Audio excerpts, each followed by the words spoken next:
नमस्कार बच्चों, कैसे हैं आप सभी। आइए आज हम लोग मांग तालिका के बारे में बात करेंगे। देखिए, मांग तालिका, तालिका का मतलब होता है एक अनुसूची। तालिका का मतलब एक टेबल इंग्लिश में। एक्चुअली मांग तालिका दो प्रकार की होती है, एक व्यक्तिगत मांग तालिका और एक होती है बाजार मांग तालिका।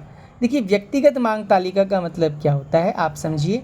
व्यक्तिगत का मतलब होता है एक उपभोक्ता के द्वारा की जाने वाली मांग को जब हम लोग एक टैबुलर फॉर्म में रिप्रेजेंट करते हैं या तालिका के रूप में रिप्रेजेंट करते हैं तो इसको हम बोलते हैं व्यक्तिगत मांग तालिका। व्यक्तिगत का मतलब एक उपभोक्ता के द्वारा किसी वस्तु की विभिन्न विभिन्न कीमतों पर मांगे जाने वाली मात्रा को जब हम लोग एक टेबल पर रिप्रेजेंट करते हैं तो इसको हम बोलते हैं व्यक्तिगत मांग तालिका। ठीक है। और बाजार मांग तालिका का मतलब होता है, देखिए, बाजार और व्यक्तिगत में एक अंतर है, डेफिनेशन बिल्कुल सेम है लेकिन बाजार में सभी उपभोक्ताओं के द्वारा। ठीक है। जैसे सपोज फॉर एग्जांपल भाई 5 रुपए की कोई चीज़ मैं बेचना चाह रहा हूँ मार्केट में, मैंने सर्वे किया पहले, है ना। तो एक इंसान कहने लगा कि मैं 10 चीज़ खरीद लूँगा, दूसरा कहने लगा मैं 20 खरीद लूँगा, तीसरा कहने लगा मैं 30, तीनों की, क्योंकि हर इंसान की परचेसिंग पावर अलग अलग होती है। तो बाजार में अगर हम तीनों की बात करें, तीनों ने कितना 5 रुपये पर कितना सामान खरीदना चाहा, 60। ठीक है। चलो, मैंने तीनों बंदों से दोबारा पूछा। यहाँ पर हमने अपनी सुविधा के लिए 3 इंसान लिए हैं एक।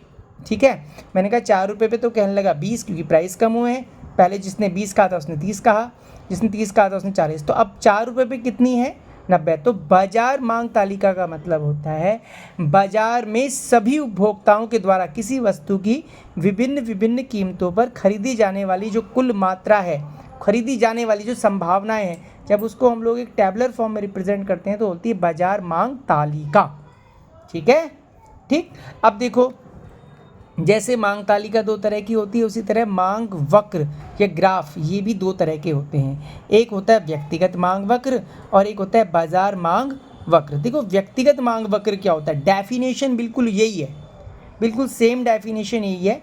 बस व्यक्तिगत मांग वक्र में डेफिनेशन में थोड़ा चेंज आ जाता है कि जब हम किसी वस्तु की विभिन्न विभिन्न कीमतों पर मांगे जाने वाली मात्रा को, ठीक है, एक ग्राफिकली रूप से रिप्रेजेंट करते थे, मतलब एक ग्राफ के रूप में रिप्रेजेंट करते हैं तो उसको बोलते हैं हम व्यक्तिगत मांग वक्र। डेफिनेशन वही है, बस वहाँ पर तालिका के रूप में रिप्रेजेंट कर रहे थे, यहाँ पर हम वक्र ग्राफ के रूप में रिप्रेजेंट करेंगे। बाजार मांग वक्र भी बिल्कुल वही है। ठीक है। किसी वस्तु की विभिन्न विभिन्न कीमतों पर बाजार में सभी उपभोक्ताओं के द्वारा खरीदी जाने वाली मात्रा को जब हम लोग एक ग्राफ पर वक्र पर रिप्रेजेंट करते हैं तो उसको हम बोलते हैं बाजार मांग वक्र। ठीक। डायग्राम बिल्कुल वैसे ही बनेगा जैसे मैंने आपको बताया था। फॉर एग्जांपल आप यहाँ देख सकते हैं, है ना। देखिए, यहाँ पर हमेशा इस एक्सिस पे यहाँ पर हमेशा आती हैं कीमत। ठीक। यहाँ पर आती है कीमत और यहाँ पर आती है हमेशा मात्रा। यहाँ पर कीमत रिप्रेजेंट की, देखो 5 रुपये पे कितनी डिमांड कर रहा है वो, 10। एक्चुअली मांग की जो हम बात करते हैं ना, मांग यही है। देखो, कीमत 4 रुपये हुई तो मांग कितनी कर रहा है, 20। 3 रुपये हुई तो कितनी कर रहा है, 30। 2 रुपये हुई तो कितनी कर रहा है, 40। 1 रुपये कर रहा है तो 50। जब हम एक ऐसे लाइन खींच देते हैं तो यही एक्चुअली मांग कहलाती है इकोनॉमिक्स में। ठीक है। इकोनॉमिक्स में जब आप डायग्राम्स देखोगे तो डायग्राम्स जो हैं वो आपको कुछ इस तरह का दिखाया जाएगा। इस तरह का मतलब होता है, यहाँ पर हमारी होती है बच्चों कीमत और यहाँ पर होती है हमारी मात्रा। इसको हम बोलते हैं डी। ये क्या रिप्रेजेंट करता है, ये रिप्रेजेंट करता है भैया कि जब किसी चीज़ की कीमत घटेगी तो उसकी मार्केट के अंदर डिमांड बढ़ेगी। ये ऊपर से नीचे की तरफ को ऐसे होता है। ठीक है जी, पक्का। आइए अब हम लोग बात करते हैं मांग वक्र में खिसकाव का। देखो, ये जो कंसेप्ट है बहुत इंपॉर्टेंट है, मांग वक्र में खिसकाव। देखो, खिसकाव 2 तरफ हो सकता है, या तो दाईं तरफ या फिर बाईं तरफ, या आगे की तरफ हो सकता है या फिर हो सकता है पीछे की तरफ। मतलब दाईं तरफ का मतलब आगे की तरफ भी होता है, बाईं तरफ मतलब पीछे की तरफ भी होता है। देखो, खिसकाव को आप ऐसे समझिए, सपोज फॉर एग्जांपल देखो 0, y, x, ये एक्चुअली क्या है, प्राइस है किसी चीज़ की। यहाँ पर हमेशा हम लोग किसको रिप्रेजेंट करते हैं, हमेशा कीमत को, और यहाँ पर रिप्रेजेंट करते हैं हम लोग मात्रा को। देखो, डिमांड कर्व ऐसे होता है। देखो, ये यहाँ पर हो गई क्वांटिटी। ठीक है।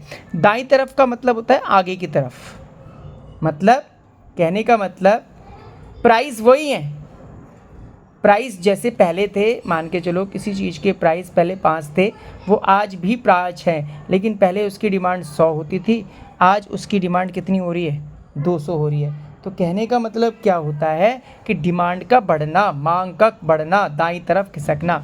देखो मांग वक्र दाईं तरफ खिसकने का मतलब होता है ये, पहले Q था, अब कितना हो गया, Q1 हो गया, दाईं तरफ। दाईं तरफ का मतलब आगे की तरफ, राइट हैंड साइड खिसकना किसी चीज़ का, ठीक है भाई। दाईं तरफ का मतलब आगे की तरफ खिसकना, बाईं तरफ का मतलब पीछे की तरफ। मतलब कीमत पहले जितनी थी आज भी वही है, लेकिन किसी चीज़ की मांग पहले से क्या हो गई, कम हो गई। बहुत इंपॉर्टेंट क्वेश्चन है, ध्यान रखना। तो आपको वो कंडीशंस बतानी है कि किसी वस्तु के मांग वक्र में दाईं तरफ खिसकने के कारण बताओ, ठीक है। मतलब पहले भी कीमत वही थी और आज भी कीमत वही है, लेकिन किसी चीज़ की मांग बढ़ रही है, ठीक है। ऐसा कब हो सकता है, देखो पहली बात, जैसे मैं यहाँ से शुरू करते हैं सिंपल कंसेप्ट से। पहली बात, जैसे मान के चलो खरीदने वाले लोगों की संख्या में वृद्धि हो जाए, सपोज फॉर एग्जांपल, है ना।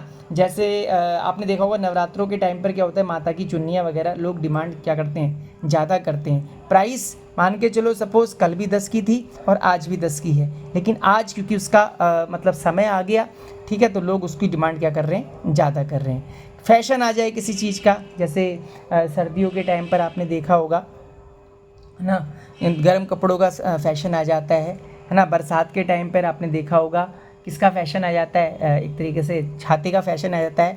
प्राइस कल भी 250 रुपये की छाता थी सपोज़ फॉर एग्जांपल, और आज भी 250 रुपये की छाता है, लेकिन उसकी जो प्राइस वही है। देखो प्राइस वही, इसका मतलब होता है कीमत पहले भी वही थी, लेकिन उसकी डिमांड पहले इतनी थी, लेकिन अब डिमांड उसकी क्या हो गई है, ज़्यादा हो गई है। दो चीज़ समझ में आ गया। तीसरा कंसेप्ट देखो, आय में कमी। एक इंसान घटिया चीज़ को खाता था, ठीक है, सब ठीक है, और उसकी इनकम 15,000 से मान के चलो पहले 20,000 थी, अब उसकी इनकम 10,000 हो गई। अब 20,000 से जब 10,000 होगी तो घटिया चीज़ को क्या खाएगा, ज़्यादा खाएगा, पक्का। और आय में वृद्धि, यहाँ सामान्य वस्तु है, इसमें इसका मतलब ऐसे समझो कि एक इंसान अच्छी चीज़ खाता था, ठीक है, रेस्टोरेंट में खाता था, उसकी इनकम और बढ़ गई। जैसे किसी इंसान की इनकम 40,000 थी, उसका प्रमोशन हो गया तो उसकी इनकम कितनी हो गई, 40,000 से 60,000। जब इंसान की इनकम बढ़ जाएगी और वो अच्छी चीज़ को पहले से ही खा रहा था, तो अच्छी चीज़ और ज़्यादा खाना शुरू करेगा, ठीक है ना। तो मांग उसकी बढ़ जाएगी, कीमत वही है उस चीज़ की जिसकी वो पहले यूज़ करता था। भविष्य में वस्तु के कीमत बढ़ने की संभावना, आप ऐसा समझो भाई, कोई चीज़ मान के चलो आज रिचार्ज सपोज़ फॉर एग्ज़ाम्पल 699 का है, सपोज़ 3 महीने का, ठीक है। जियो ऐलान कर देता है कि 10 दिन के बाद जो जियो के जो रिचार्ज हैं, हमारी कंपनी के जो रिचार्ज हैं, वो 699 से 899 हो जाएंगे। देखो दाम 2 दिन बाद बढ़ेंगे, ठीक है, लेकिन डिमांड आज बढ़ गई, है ना। प्राइस आज भी वही है 699, बढ़ेंगे 2 दिन बाद, लेकिन डिमांड ऑटोमेटिकली आज क्या हो गई है, बढ़ गई है। तो सीधी सी बात है, अगर भविष्य में किसी चीज़ की कीमत बढ़ने की संभावना हो तो मांग वक्र किस ओर खिसक जाएगा, दाईं ओर। मतलब उस चीज़ की मांग बढ़ जाएगी जबकि प्राइस वही है। फिर से समझो, मांग वक्र के दाईं तरफ खिसकने का मतलब होता है कि प्राइस वही है ना। प्राइस बढ़ाई नहीं कंपनी ने, प्राइस आज भी 699 ही है, वो बढ़ेंगे 2 दिन बाद, लेकिन मांग अचानक से बढ़ गई है। क्यों? क्योंकि उपभोक्ताओं को पता है कि इसकी कीमत के दाम, इसकी जो प्राइस हैं वो क्या होता है, भविष्य में बढ़ने वाले हैं। अब देखो यहाँ पर लिखा हुआ है स्थानापन्न वस्तु की कीमत में वृद्धि। जरा इसको जरा ध्यान से आप लोग समझें, स्थानापन्न वस्तु की कीमत में वृद्धि, इसको ऐसे समझो जैसे जियो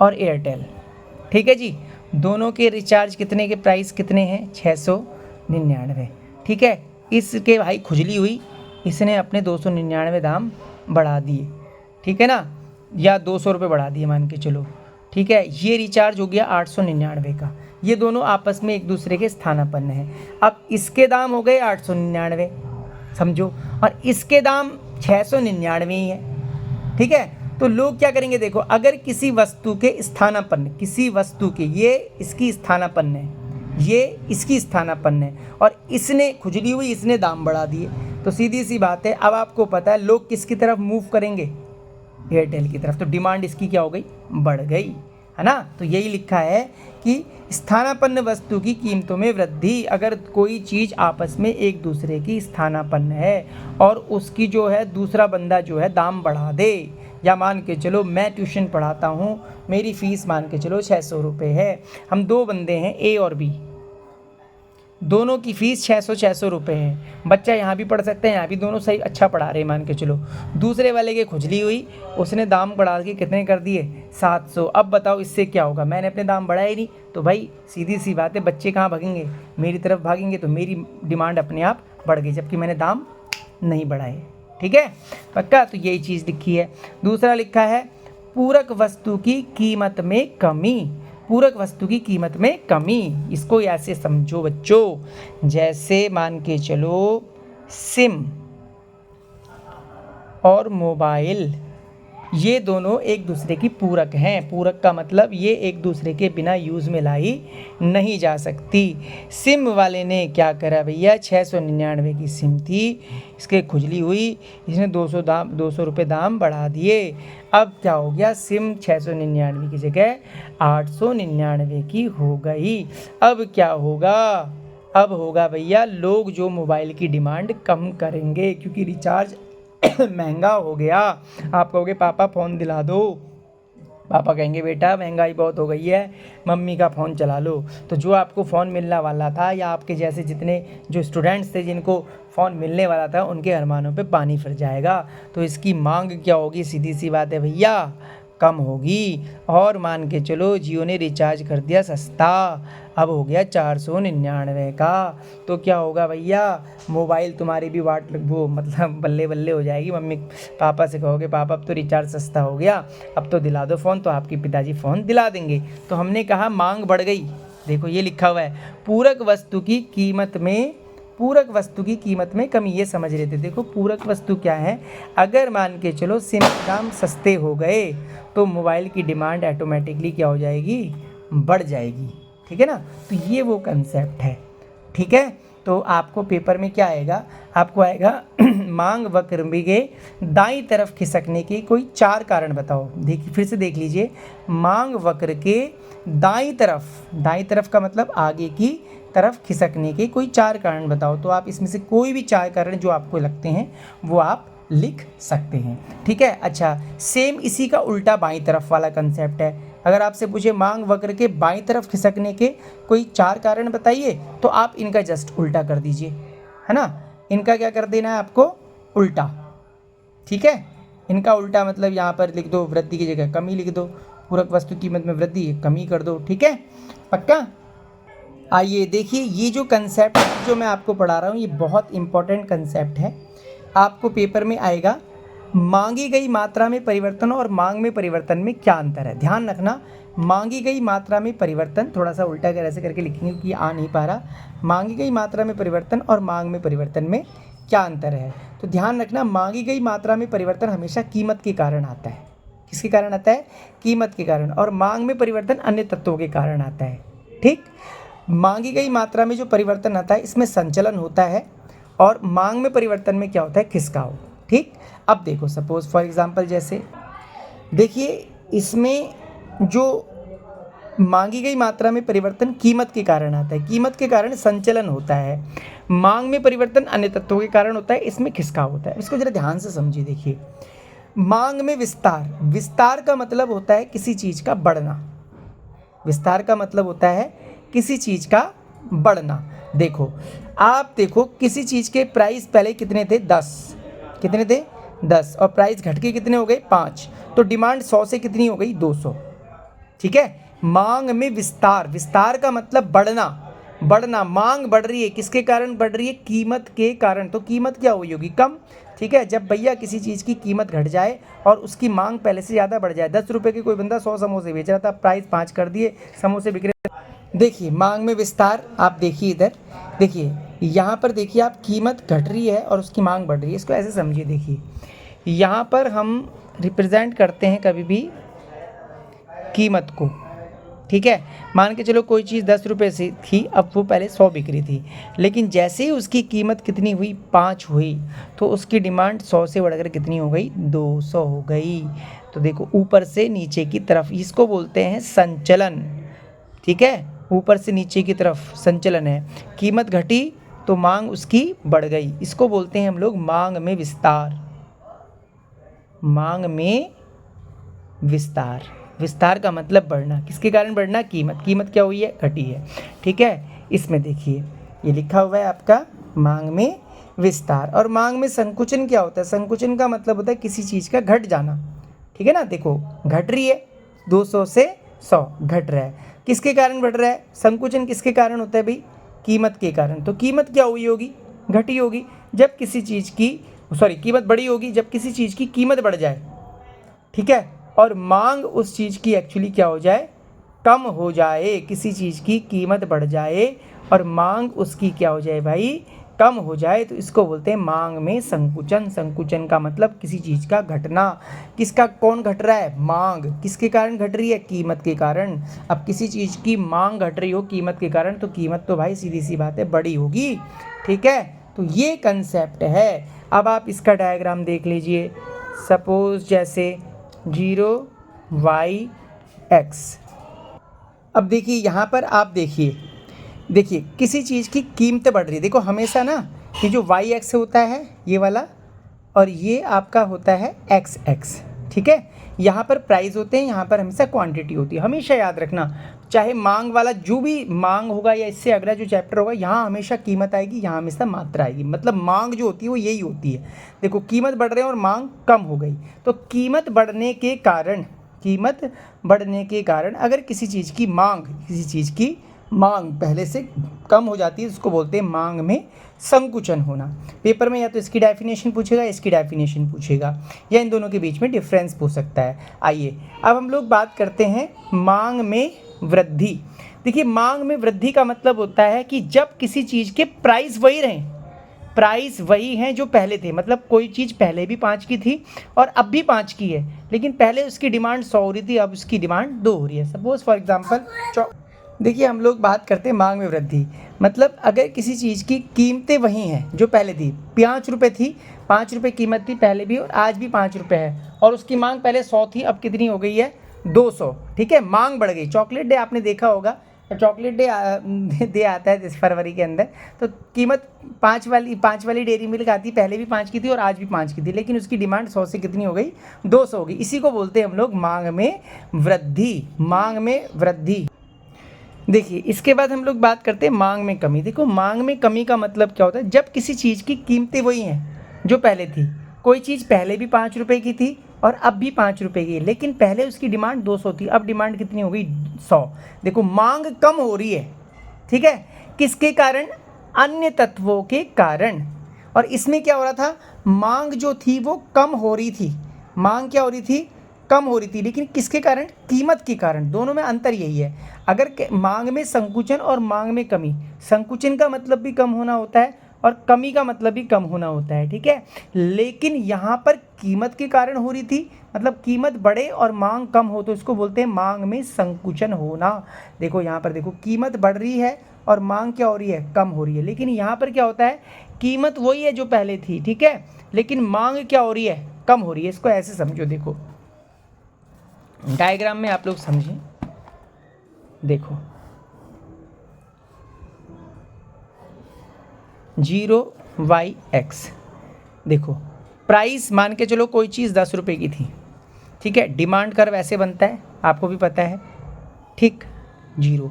चॉकलेट डे आ गया तो प्राइस आज भी 10 है। ठीक है, लेकिन मांग क्या होगी? पहले से क्या होगी? ज़्यादा हो जाएगी। देखो मांग ज़्यादा कहाँ होगी? यहाँ होगा, Q से Q1। तो डिमांड पहले सपोज D थी, अब क्या होगी? D1 और D1। तो डिमांड पहले से क्या हो गई? ज़्यादा हो गई, प्राइस वही है। इसको बोलते हैं मांग वक्र में खिसकाव होना। खिसकाव का मतलब पहले ये थी अब ये हो गई। खिसकाव का मतलब प्राइस वही है और डिमांड आपकी पहले से ज़्यादा क्या हो गई? बढ़ गई। इसी को बोलते हैं हम लोग, क्या बोलते हैं?